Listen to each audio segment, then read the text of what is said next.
Hello again, Hexenzirkel Initiates. So, I've been spending a lot of time playing the three main Hoyoverse flagship games. For a good while, I wasn't terribly inspired to spin any new yarns and ended up taking a break for a few months. But with the release of Fontaine, that has certainly changed. With the advent of Honkai Star Rail and its further confirmations of the Hoyoverse multiverse and how it works, I've been given a lot of thoughts to sift through, and those thoughts are full of yellow and purple glowing things in all three universes. Today, I'm giving a special spoiler warning that reaches far beyond my usual one. It's a true blanket spoiler warning, as I'm going to be covering things from up to 4.2 in Genshin's main story, but also from the entirety of Honkai Impact 3's story up to and including 7.2, as well as some small spoilers for Honkai Star Rail, including Argenti's recent companion mission. Today, we are well and truly crossing all of the beams. I'm Ganymede, the faithful scribe of the Hexenzirkel, and I'll be your guide today to the real significance of Numa and Osea, and the mysteries of the imaginary tree and the Sea of Quanta hidden just under the surface. The imaginary tree and the Sea of Quanta. This might seem like a random segue, but stick with me. I can't talk about Numa and Osea without first explaining Imaginary and Quanta as the concepts that already exist within the Hoyoverse. I firmly believe that they are one and the same, for several reasons. The imaginary tree and the Sea of Quanta exist as opposing forces. They are constantly trying to overtake and consume each other. The imaginary tree is inspired by the idea of Yggdrasil, the world tree that holds all of the various worlds of the universe in its branches. Hoyoverse loves its Norse mythology almost as much as it loves Gnosticism, and this is no exception. I've seen others describe the two forces as the two sides of a coin, which is an apt description. I'd extrapolate on that slightly further and describe it like this. The tree and the sea are the two sides of the coin, and the Honkai is the solid metal between them, acting as the great regulator of the universe. It is what stops either the tree or the sea from winning their eternal conflict. If either were to overtake the other, what would result would be nothing short of annihilation. Exactly what happens when Numa or Osea come into contact with each other.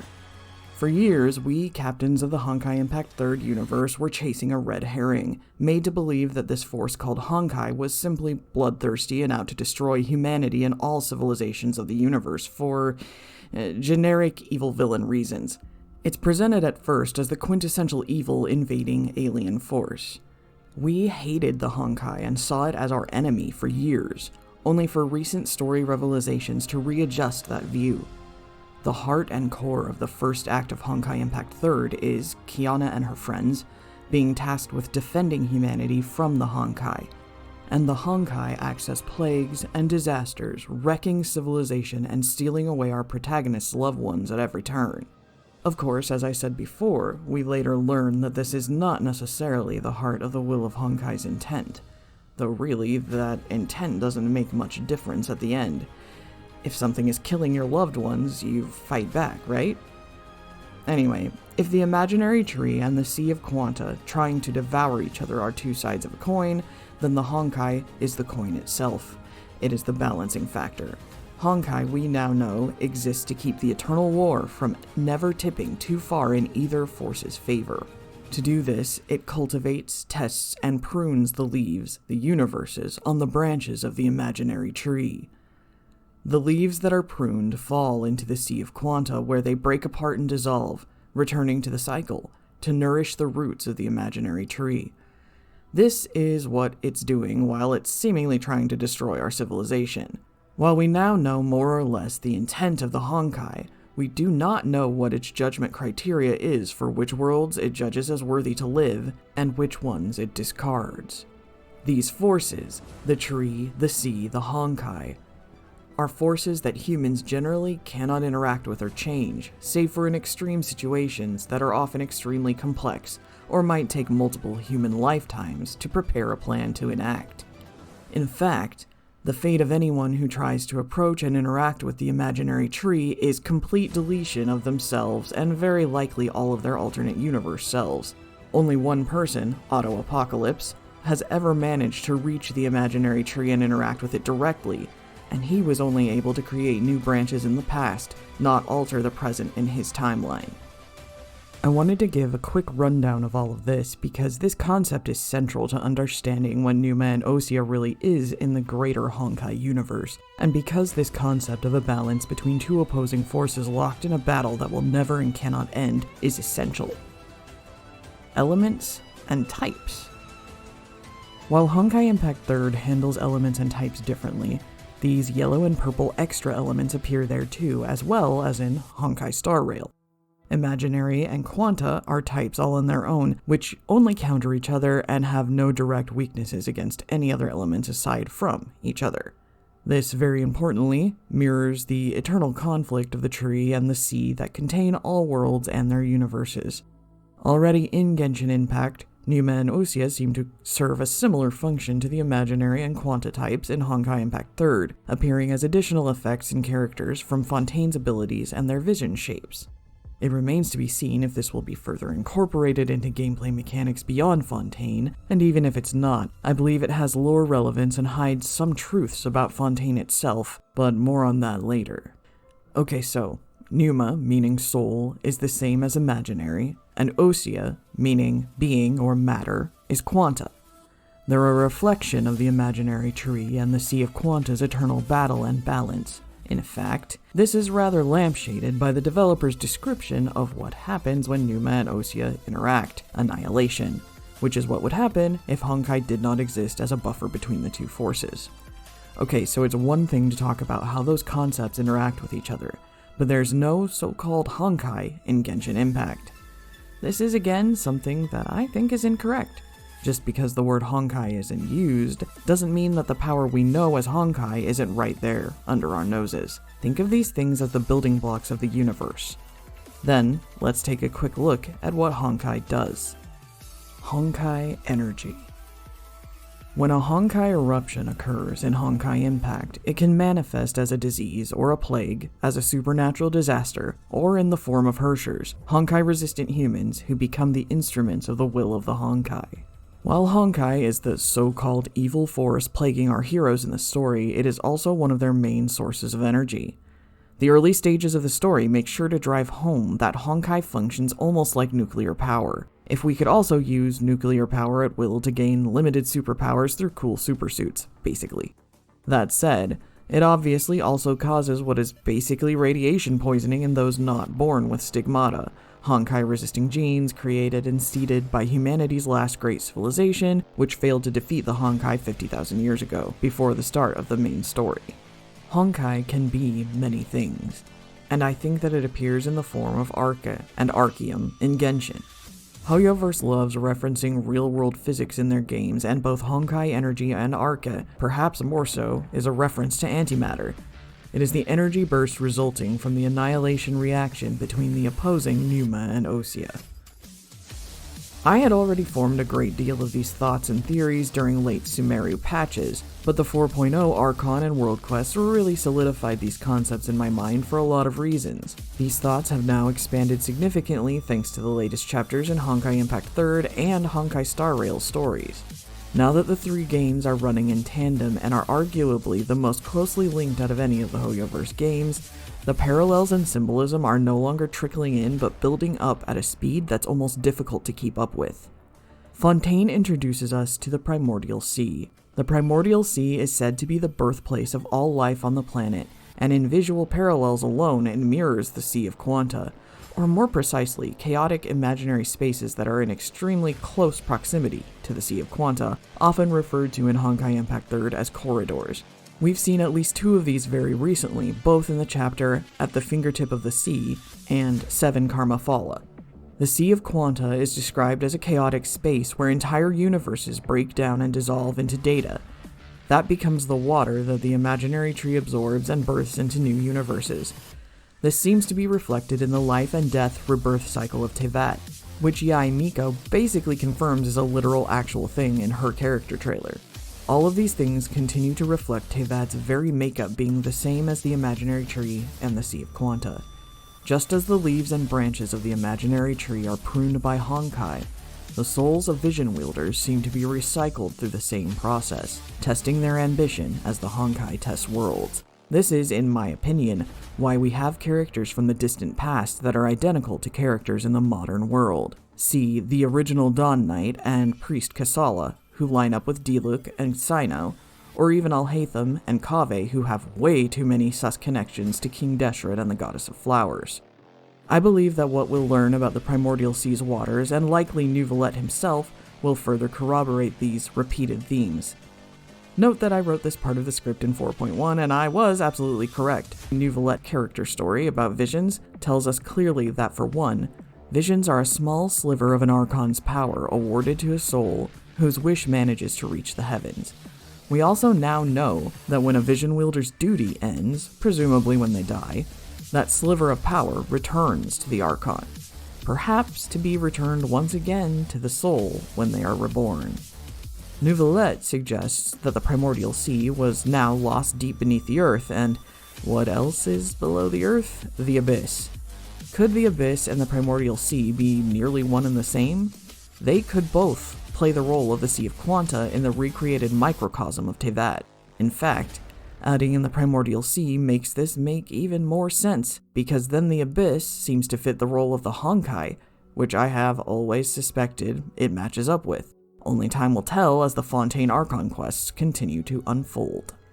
The Book of Esoteric Revelation. While I covered this world quest and some of the subsequent ones in another video, there were a few continuation quests in 4.2 that brought some pretty interesting things to mind. In fact, the continuation quest involving Canatila and Caterpillar touched on some very familiar ideas. After finishing those quests, I'm almost certain that the world inside of the book and the Looking Glass is in fact a small bubble universe that the Narcissan Croy's Ordo came into contact with and became a part of their cult cosmogony. What better way to convince people of the apocalypse they were so sure about than to have an actual space that initiates into their order could enter through meditating on a spooky book. Right from the start, I noted the ring-shaped ruins bore a striking similarity to many places shown within the Sea of Quanta and Honkai Impact that we've seen over the years. The talking doggo / Rifthound, who we now can assume is what is left of Cater's original consciousness after Jacob hid it away there, informs us that the presence of something that doesn't belong, which is Caterpillar, who may or may not have been created from aforementioned boy named Cater's physical remains, has upset the rules of the bubble world, and it will as a result dissolve.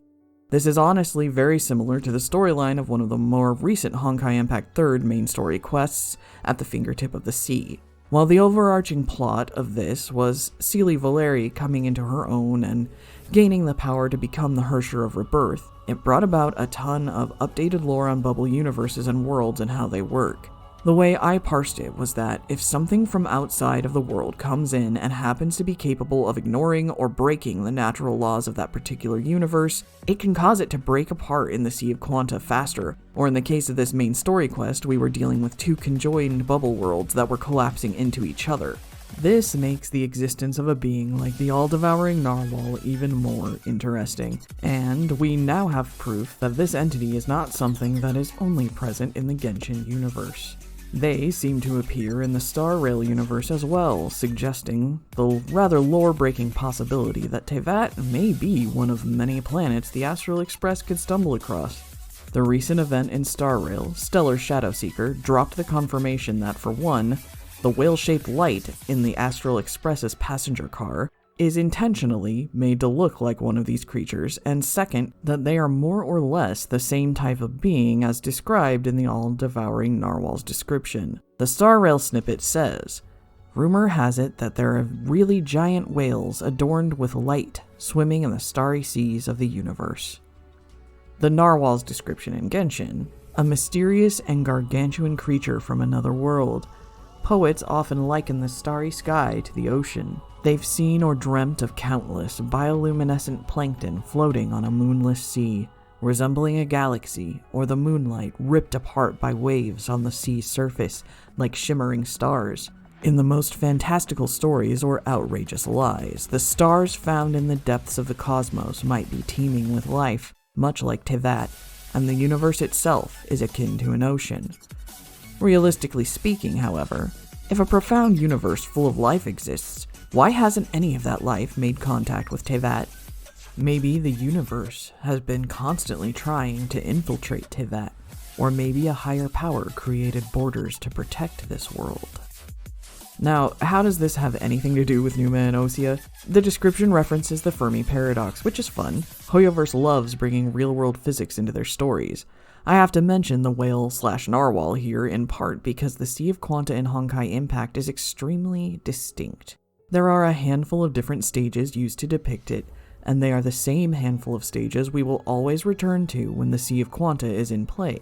These building blocks are there as visual cues and are often the clues left to the player so that they understand where they are and what they're doing. After the first foray into the Sea of Quanta, anytime they suddenly end up there, it's a jolt. Ah, we are in the Sea of Quanta! There's the imaginary tree or the white hole in the distance. It's unmistakable. So I just want to compare the space inside of the all-devouring narwhal where we fight its so-called root, which is capable of summoning specters of primordial life and xenochromatic beings, to the Sea of Quanta as it appears in Honkai Impact 3rd, visually. We have the same block-like structures, the same fragments floating about, and the same black hole that gives us the very shape of the icon used to represent Quanta in Star Rail and Honkai Impact 3rd. It can't be a coincidence that this was introduced to us in the same region and section of the story that introduced to us the concepts of Numa and Osea. It's Hoyoverse's classic storytelling style of show don't tell in a clear and obvious sense. To be honest, in the way they like subtlety in their lore and big reveals, this whole thing is more akin to them beating us over the head with a stick going, "See? Do you see it?" So to me, it's just clear as day that Numa and Osea are imaginary and Quanta elements. But why? How did they get here? Why are only Fontanians born with an Arche alignment? On one hand, maybe it has something to do with their origins as Ageria's creations. I think there are both pros and cons to this simple theory. It must have something to do with Fontaine and Fontanians, but we also know that Neuvillette, after regaining his authority, and who is definitely not a creation or descendant of Ageria in any way, has full power over both Numa and Osea, at least in text if not in gameplay. He told us this himself at the end of the 4.2 Archon quest. While Neuvillette may be the outlier here, what that tells us is that the Primordial Sea may be the one factor that influences this. There is another specific series of events that nearly made me jump out of my chair when rewatching it with new context in regard to this as well. The idea that Numa and Osea are related to the Primordial Sea is one I've driven home pretty hard, but the Book of Esoteric Revelation quest gave me one of the biggest pieces of the puzzle in this case. Remember how the entrance portal to the domain where Jacob and Renee kept Cater's soul reflects the most random seeming place in all of Teyvat? It shows us a still image of the fountain in the depths of the chasm. I touched on this briefly in my video about the Narcissan Croix Ordo, but even I didn't know what the significance it had was. Until, that is, earlier tonight when I was watching Professor Beard's playthrough of Dane's quest in the chasm. I have a habit of hopping in to watch newer players when I see they're going through a quest that I haven't revisited in a while, and with this very video script on the brain, I thought I should look at this with fresh eyes. Shout out to Professor Beard, by the way, an extremely charming and fun-to-watch gentleman he is. The first thing to mention is the fact that Daneslave describes the curse placed upon himself and his fellow Conrians to be something that affects the soul on a level beyond human comprehension. If the power of the Primordial One, or the Heavenly Principles, is indeed from beyond Teyvat, then the idea of their power coming from another dimension entirely and affecting a person's soul through all dimensions at once is honestly about the most Hoyoverse concept there could possibly be. In fact, reading that line put me right back into Honkai Impact 3rd storytelling with regard to the very tree and sea I keep harping on in this video. At the climax of the quest, when the Abyss Order is activating its device beneath the very fountain reflected in that portal, I realized two things. that the color of Dane's mysterious power and that of the hilichurls that were cursed is a very specific color. It is the color of Quanta, used in the exact same tone and hue in all of the other Hoyoverse games. The hilichurls only showed any of this color once the Abyss Order's device was activated, and what color was the energy, or as Paimon described it, light, that it produced? The color that I can only describe as imaginary yellow. In Genshin's world, that translates to something like Pneuma being activated in order to push against a larger force of Usia in an attempt to trigger the annihilation reaction. This might seem like a stretch, but I've never been so sure about something so easy to miss. That upside-down fountain that we've still never gotten an explanation for must be full of primordial seawater. Looking at it more closely, I think that's obvious from its color and the familiar subtle sparkle. And my theory, that the primordial sea is either a corridor of the Sea of Quanta or imaginary space that's in close proximity to it, seems a lot more likely. Having this realization makes me feel like Dane's upcoming interlude quest, as we always get one towards the end of a region, might give us some answers about that fountain and about Fontaine's magical water. So what does that mean? We took quite the roundabout way to reach that conclusion, so this is my big tinfoil hat theory. The structure of Teyvat. Okay, I know. Genshin only players are pretty tired of hearing about Honkai, but at this point there's no separating them, especially when you get down to the nitty-gritty. Remember how I described the imaginary tree and the Sea of Quanta? We have a big tree and a chaotic, roiling sea. This whole hermetic, Gnostic, as above, so below concept that binds the whole of the Hoyoverse together. Why is it important for Genshin when it's probably the most removed from the Honkai-verse out of any of the three main flagship games? The answer to that is the cosmogony. Each Hoyoverse world has its own cosmogony, sure, but there's a greater overarching cosmogony in the form of the tree and sea that encompasses and affects everything. The worlds within the Hoyoverse will always work according to the rules of the tree and the sea. I will not risk Honkai Multiverse. Honkai Multiverse. Upon you, whether you would risk it or not. And this is why. Teyvat's structure, the reason why René de Petricor's world formula is the Sephiroth from Kabbalah, often called the Tree of Life, is because the literal structure of Teyvat mirrors or is based on the imaginary tree and the Sea of Quanta. When the Primordial One came, aside from taking the authority of the Seven Dragon Sovereigns, it reordered the world, separating the Light Realm, the realm of the pure elemental beings, from the Dark Realm, the Abyss, by creating the human realm in the middle. The human realm includes most, if not all, of the gods and creatures we know from our adventure. The Bishops themselves are the only denizens of the Light Realm we're 100% sure of, and they too currently dwell in the human realm. In fact, it almost seems like the structure of the world of Teyvat was created by smashing the borders of the light and dark realms together, resulting in a massive release of energy. See where I'm going with this? The cosmogony is a direct reflection of the imaginary tree and the Sea of Quanta, with the idea of the energy in the middle, the Honkai. Irminsul represents order and memory, just like the imaginary tree. Both are references to Yggdrasil, the world tree in Norse myth.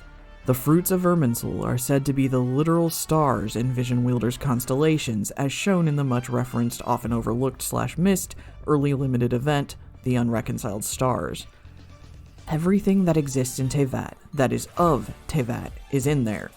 Like the imaginary tree, it can be seen as the monolith of existence, stasis, stability, and order. Down below, the Abyss is a chaotic space, harmful to humans and bishops alike. When something falls into the Abyss, it inevitably decays and warps, usually before disintegrating altogether, as I mentioned before. In Honkai Impact 3rd, even worlds drifting in the Sea of Quanta are frequently infested with Honkai beasts and Honkai disasters. We don't know the rhyme or reasons yet, but Teyvat is clearly a microcosm of the whole universe and Hoyoverse's overarching story. Way back in the early days of Genshin, there were tons of theories floating around about how people thought that Teyvat might be a simulation of some sort. There are a lot of pretty sussy things pointing to this as a possibility, from the subtle blink and you miss it effect shown when you enter the character screen to whatever the hell is going on with Catherine. But at the end of the day, your mileage may vary. Even if we disregard that theory as a possibility, the likelihood of Teyvat being very intentionally and artificially created for some unknown purpose seems to be pretty high, and the evidence is mounting by the day. We likely won't know for sure who the primordial one was or what their true intentions were, at least for a very long time, but we are, according to pretty much every rule of storytelling, drawing very near to the climax of our tale. Maybe answers are coming sooner than we think. I certainly didn't expect to learn most of the things that Neuvillette let us in on for a very long time, but here we are. Teyvat reflects the greater universe, a great tree representing order whose branches and roots stretch into the sky, a chaotic sea of darkness and twisted, forbidden knowledge that constantly tries to infect the tree and destroy it. There's no denying the resemblance, but why and what does it mean? One might even simply describe the whole world formula, as the Narcissan Croix Ordo called it, as an Ouroboros. But we're not ready to talk about that just yet. All throughout the game, the Abyss is presented to us as an evil and corruptive force, and that doesn't change even when our knowledge of it becomes a bit more refined. Why is it that knowledge from the Abyss, considered by even the Archon of Wisdom to be knowledge from outside of the world of Teyvat, is corrosive? The concept of forbidden knowledge as applied in Genshin is truly fascinating to me. It's a double entendre, it's a plot device. It is both literal and a metaphor. I've spent hours just puzzling over the little details. Why is knowledge in and of itself capable of literal physical poison and corrosion? What exactly constitutes knowledge from outside of Teyvat? Does knowledge from the Abyss alone cause these catastrophic effects, or is it any knowledge that could be brought in from an outsider or perhaps interstellar traveler? Is this a natural, unfortunate effect inherent to the nature of the type of world Teyvat is, or is it something somehow enforced by Celestia and the sustainer of heavenly principles? For me, part of this is that I find it so hard to parse knowledge of any kind as an evil thing. As a lover of history and believer that more knowledge creates more open minds, it's hard for me to wrap my head around the concept, even as a fantasy world plot device. I keep coming back to this concept of forbidden knowledge, forcing myself to sit with it and try to understand where the writers are going with it. Forbidden knowledge is considered knowledge from outside the world, but the very nature of humanity and many of the life forms on Teyvat is just that. They're aliens, seeded by a being that came from the outside and reshaped the very nature of the land. I feel that in some ways this is a hint toward how the Traveler's Twin is also not considered a descender. We have a whole lot of clues and not enough functions to balance the equation here. I'd say we're all free to draw our own conclusions and make our own little theories until we have more information.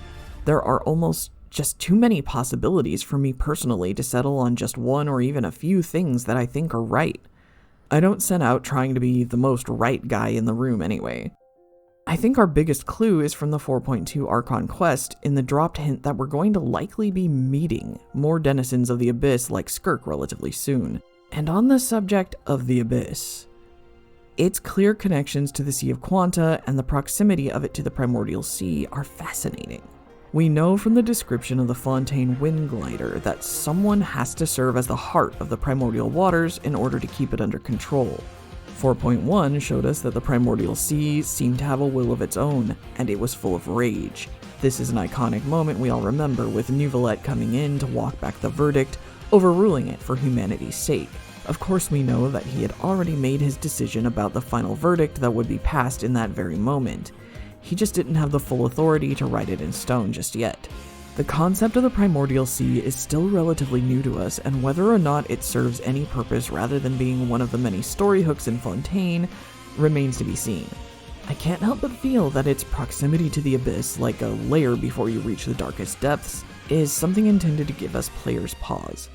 Skirk says that she has no desire to return to the surface, and when promising to pass information on to Neuvillette after she meets back up with her master Sirtologi, in fact says that she'll send Child with the information rather than herself, showing just how adamant she is about not returning to the surface. This to me suggests that obviously Skirk does not consider the Primordial Sea to belong to the surface world, or else she likely adamantly would not have arrived at all. In my opinion, this suggests that the Primordial Sea itself is similar to the various corridors Honkai Impact 3rd has shown that are very close to, but not necessarily in, the Sea of Quanta.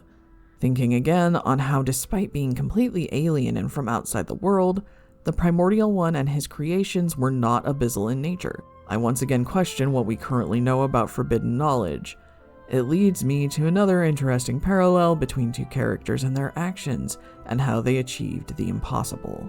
The first one is Otto Apocalypse, who, against all odds, managed to become a god, a being not unlike a Hersher, literally false god Otto, of imaginary space, before becoming the first living being to come into direct contact with the imaginary tree. And the second is Scaramouche, or Wanderer, or Hat Guy if you prefer, who also briefly became a god and managed to rewrite the information inside of Irminsul. Most people would point to Otto's main motivation first. He wanted to change history to give Colin Kaslana another chance at life. To accomplish this, he had over 500 years of human rights violations and evil deeds under his belt. No evil he might commit would be too great, but in the end, as selfish as he had been, he had not a single moment of hesitation when forced with the fact that approaching the imaginary tree would include also eliminating himself and likely all reflections, variants of himself, from it. In the end, Scaramouche had a very similar reason for approaching Irminsul and trying to eliminate himself from its record, right down to his time frame. He hoped that by doing so it would undo the tragedies of those he had lost, and those who had later died by his hand in his lust for vengeance. Both achieved the otherwise impossible and changed the fate of their universe, if only by a small degree. I mention this parallel in part because I think it's a great way of pointing out how Hoyoverse intentionally creates these parallels to illustrate and uphold the greater cosmogony of their universe, the Hoyoverse itself. The other reason I bring this up is because it lends itself to explain one of the biggest thoughts I've been ruminating on lately, and it is again a rare harebrained theory from me. Usually, I like to let the source material speak for itself, but as I talk about the imaginary tree and the Sea of Quanta, I feel like I can't help but mention the imaginary serpent, also called Ouroboros by the early people of Enkanomiya, back when it was still a city on the surface known as Delphi. For this, I'm going to dig into some real-world sources, but in the end, I think the in-game stuff will speak for itself when I get back around to it. The name Delphi is important in and of itself. Delphi was originally known as Pythos in legend. Both names are said by different sources to come from similar origin according to Wikipedia. According to the Suda, a 10th century Byzantine encyclopedia, Delphi took its name from the Delphine, the she-serpent Dracania, who lived there and was killed by the god Apollo. In other accounts, the serpent was the male serpent Dracon, Python. Delphi shares the same root with the Greek word for womb, Delphis. Pytho is related to Pythia, the priestess serving as the oracle, and to Python, a serpent or dragon who lived at the site. Python is derived from the verb pytho, to rot. It was also the location of the omphalos, or navel of Delphi, said to represent the literal center of the world.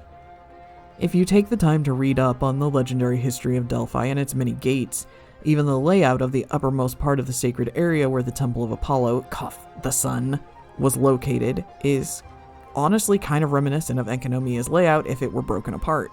But if I went into all of those details, that'd be a whole nother video. Leave a comment if you want me to make a video just on Delphi and Enkanomiya, and I'll see what I can do. So, even just from this small connection, it's clear that Enkanomiya has always been associated with snakes, even before it was Tokyo Koku. Before we talk about Enkanomiya's Ouroboros, I want to talk about a certain character we haven't seen in a while. Dainsleif's character card lists his constellation as Snake Ring, which is literally an Ouroboros. However, the Chinese characters used to write this differ from the actual way the concept of Ouroboros is usually written in Chinese, so that leaves us just the slightest room for doubt. I'd say there's a high likelihood that it gains a more flowery name when translated into English officially, or maybe it'll be left as the literal Snake Ring. We probably won't know for sure for a very long time, obviously. I'm stating this here to make it clear that I'm making an educated assumption that Snake Ring is analogous for Ouroboros and all of its historical, mythological, and in-game implications that come with it. There's a chance that it could also be literally the ring that he was found clutching when he was rescued from the aftermath of the cataclysm in Conria by the Pari, which is a clear reference to Wagner's Ring Cycle opera, which I think has more and more significance as we go on, as Kaya's surname, Alberic, as well as Rheindotter all come from this story. Adding in the literal presence of a potentially magic ring means we probably could stand to look at Wagner's work a little closer now that we have more information. Again, another thing I may take a shot at later. Hoyoverse is pretty good at staying true to their own mythos, even if it can get convoluted from time to time. And the words imaginary and quanta specifically are almost always used with a very specific intent. These are things that, as I've said already, are part of the greater Hoyoverse cosmogony pretty much no matter where you go. While named more often and directly in the Honkai flagship games like Honkai Gakuen, Star Rail, and Honkai Impact 3rd, the concept, as I've already demonstrated, is still alive and well in the world of Teyvat in the form of the world itself structure. This hinted at imaginary serpent from the text of the Byakuya collection has stuck in my brain like a splinter ever since I first read it. Back then, I'd only played part of Honkai Impact 3rd's story, but even then, I couldn't help but think that it was referencing something. If not something, then a specific someone. And that implication becomes absolutely crazy when we add in what we learned just recently from Nouvelette's character stories, that people whose constellations represent themselves, even in another form, such as Nouvelette's own, are those who are considered overseers with the power to change the world and even perhaps disregard fate. Ouroboros, the imaginary serpent, is identified as the original god of Delphi. No one has a constellation of a god if they are not, in fact, that god themselves, or at the very least their reincarnation, like Nouvelette. There are characters who partially fall into this category who seem to be the ones that are not human to begin with. And this is not as a rule either, as Ito's constellation is a bull rather than an oni, though perhaps the symbolism of the horns are meant to be more literal, etc., etc. The characters that kind of fall into this rule of thumb, but not really, are specifically Yai Miko and Xiao. Their constellations are both a representation of their true forms. So, what was I going on about? Ouroboros and the imaginary serpent potentially referencing someone in Honkai Impact 3rd. Well, let me tell you, I could recognize him by touch alone, by smell. I would know him blind by the way his breaths came and his feet struck the earth. I would know him in death, at the end of the world. Excuse me. Oh, great. And why, Sea of Quanta Ghost, is that you? Kevin Castellana, before being properly introduced to the main story in Honkai Impact 3rd, is referred to almost exclusively as the Serpent. He is the de facto leader of the World Serpent Organization, the logo of which is an Ouroboros, seen here in Arc City. The Serpent and Ouroboros-specific symbolism of this organization goes even deeper. It was originally founded by an entity known as Grey Serpent, a sentient android hive mind of several advanced mechanical life forms. They refer to each other by their serial numbers and each have different personalities and even hobbies they've picked up over time, despite sharing the hive mind network. This astonishing life form was a byproduct of the morally bankrupt scientist and Kevin's fellow flame chaser, Dr. Mobius's experiments. There were 13 flame chasers in all, each bearing a signet that allowed them to pass their blessing on to the heroes of a new era, as all but a small few had perished 50,000 years before the beginning of Honkai Impact 3rd. Kevin Castellana was one such survivor. I love the Flame Chasers, and honestly I could talk about their story alone for hours, but I'm trying to keep things concise here. Kevin's signet is the signet of deliverance, and bears the rather sad image of his legendary blade, the Divine Key, Judgment of Shamash, shattering his last frozen tear. Mobius is significant among other things, in the fact that her signet is infinity. Grey Serpent had founded this World Serpent Organization, literally pronounced like Jormungandr in the Chinese voiceover, in compliance with his creator Mobius's wishes. However, when she did not survive the apocalypse at the end of their civilization, the next available Flame Chaser was Kevin. The thing about the Flame Chasers is that despite the large number of them having perished in the apocalypse, they had all had their minds uploaded into a supercomputer known as the Elysian Realm. Kevin was, through this, able to occasionally contact and interact with his long-dead friends, though he had no real reason to do this. Instead, the Elysian realm served as testing grounds for those who sought to join the World Serpent. Mobius, who can be considered the reason for which the organization is snake-themed, bears the title Infinite Ouroboros. Her metamorph surgery, the procedure that all flame chasers underwent to become Honkai killing machines, gave her near immortality. She could be killed over and over, but would always molt and reappear. The price for this was that each time her age and memory would regress to a certain extent, though this could be reversed naturally if she managed to go years without dying, during which she would age normally. Mobius's activated Honkai reaction form is a massive black snake, the design of which is honestly almost impossible not to compare to the Guardian of Apep's Oasis. Interesting aside fact, the same composer at Hoyoverse that composed her boss theme also composed God-Devouring Mania, both of which are complete bangers. In the current era, Kevin had become cold and detached, almost 50,000 years watching over humanity and his own descendants, as well as having spent the last 1,500 trapped in the Sea of Quanta, had taken its toll. He no longer cared about the human toll that would come from their coup de grace plan to eliminate Honkai. Project Stigma would put all of humanity into a deep sleep, each person trapped in a dream world of their own making. This would halt human civilization's advancement. The real explanation is much more complicated, but that's the easiest way to understand it. In the end, only the handful of people who were awakened Stigmata users, who were naturally Honkai resistant, would be able to wake from the dream and leave Earth for Sanctuary on the Moon. All other humans would eventually wither and perish, and humanity would cease to exist. This was his plan, the one entrusted to him by Dr. May in the previous era, and he was determined to see it to the end. An interesting, slightly unrelated fact about Kevin is that he was described as the progenitor of the myth of Merlin, and his best friend Sue had inspired the story of the Lady of the Lake at the time due to their activities in the European Dark Ages. After which, Kevin was trapped in the Sea of Quanta for 1,500 years. Maybe a drop in the bucket to him, but still a pretty substantial amount of time to us in the world of Teyvat. Keep in mind, the oldest living being we know of, probably, remains Ajdaha, who is considered ancient even to Zhongli, who clocks in at a respectable, at least 6,000 years. There's been a lot of discussions in the community lately about the use of the term XP and how it gives a bad connotation to Hoyoverse's storytelling, suggesting that they just copy and paste the same characters without trying new things. The term character variant has started catching on, which is clever and sounds nice. I think at the end of the day, the term itself doesn't matter, but the idea that people are so defensive about the concept at all just kinda sucks. So, all of this rambling brings me back to my point, that I had the dawning realization that Daneslave might just be an XP, or a variant, as the preferred term would be, of Kevin Castellana. He doesn't have white hair, but he's not the only Castellana that doesn't. Durandal, who is the direct inheritor of Kevin's Stigmata and the Flame Chaser Sue's legacy, the seed of Sumeru, is also a Castellana and has the same color hair as Dane. I see people often directly one-for-one translate Daneslave's meaning to Dead Legacy or Legacy of the Dead, etc., etc., but I feel like that misses the point that it's actually Dane's legacy, as Dane is a man's name. While you can obviously literally translate it in its original historical context, it would be silly to. For example, take the phrase Bob's legacy and translate it as Flame or Fame's legacy, introducing my new Genshin OC, Bob Slave.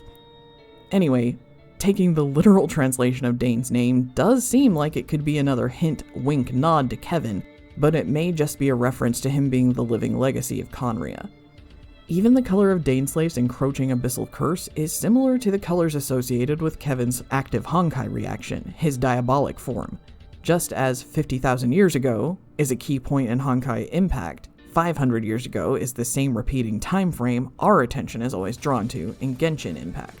Now, don't think I'm over here saying Daneslave is 100% definitely Kevin Castellana in any way. At the very least, I think Dane is a little bit of a love letter to the many elements that he shares with Kevin. While a character XP or variant is never the exact same in any two Hoyoverses, unless you're Welt Yang, they still carry over themes and symbolism that are unique to their original or other iterations. Looking at, for instance, characters like Yae Miko and Yae Sakura, and Raiden A and Raiden Mei, for example, really drive that home.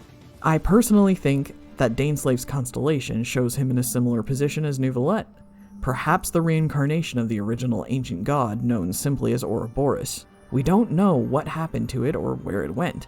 One theory is that it was biding its time in the dark places of the world and was reintroduced to its own people as Ouroboros many generations later. Another is that it simply perished in the fighting between the primordial one and the second who came before the city ever fell into the depths. It's such a fascinating tiny hint, and we may not get an answer for a long time, if ever. I do think, though, that if we get an answer about Ouroboros, it'll come from, or at least with, Dainsleif. I think that looking at the idea of Ouroboros, the imaginary serpent, and connecting it to Dainsleif's constellation, and also to Kevin Castellana, Mobius, and World Serpent isn't that much of a stretch, but it continues to bring us back to the one question that has us theory crafters scratching our head. What is Teyvat? Why is it, according to the all-devouring narwhal's description, seemingly being protected from all outside forces? How and why? This is an especially poignant question when in the universe of Honkai Impact 3rd, the most powerful beings the human race had ever produced could not do for Earth what has been done for Teyvat, creating a barrier to protect it from, or to simply have the firepower necessary to eradicate the threat of the Honkai. Even at the end of the main story, which we've just seen, Honkai is not eliminated but sealed on the moon by Kiana's force of will and her control over the authority of the Cocoon of Finality. Griseo, the star-faring traveler, set out with the goal in mind to find a world that the Honkai could not touch, or that had managed to repel or defeat it somehow. We know that she touched and seeded human life on countless worlds, a true primordial life-bringer to the cold and empty universe. Everywhere she goes, she takes color with her, and with the most recent storyline including 7 little clones, each represented by a color that should look very familiar to us, I think the parallels just keep stacking up. This brings us to the entity in the abyss of the Sea of Quanta, a godlike being called Saw, who is probably the evil female counterpart of Sue, the flame chaser I briefly mentioned before, whom he once encountered while world gazing and who tried to hunt him down across the universes. Yeah, it's complicated. Basically, Saw's existence confirmed that there is a part of the Sea of Quanta, like the very bottom of it, that is seemingly abyssal in nature, though we have very little information on that right now, and I'll have to wait for global servers to continue the story before I can call anything for sure, but I really think the connections are piling up in a way that is meant to lead to various story climaxes. We see a creature that can swallow whole worlds that does not look all that different from the narwhal we fought in Teyvat in Honkai Star Rail. And then we see a world trapped in a samsara by an invading alien god that has been destroyed by the same flood over and over and over. A world overseen by 7 color-coded overseers who are all clones of the same clone of this alien deity. The imaginary tree remains as Auto Apocalypse's dying wish changed it. We still don't know exactly what that did, aside from creating countless new futures. Visually, it seemed almost as if the tree blossomed, shaking off its dust and debris to open up a future of endless possibilities, not just for Cullen Castellana, but perhaps for all worlds. The Sea of Quanta continues to jealously bite and tear at the imaginary tree's roots, like some symbolic Nidhogg-like entity. The Honkai on Earth is no longer free to try to prune the leaves of the tree, sealed away on the moon, though we don't truly know if that means it is inactive entirely or only for Kiana's little Earth and moon. The universe spins on and Teyvat exists as a strange mirror of it. Who created it and why? Is the primordial sea a corridor of the Sea of Quanta while the abyss is Saw's deepest part of it? Could this be the explanation for the Fontanian Arcus system? With Numa clearly representing imaginary and Osea representing Quanta.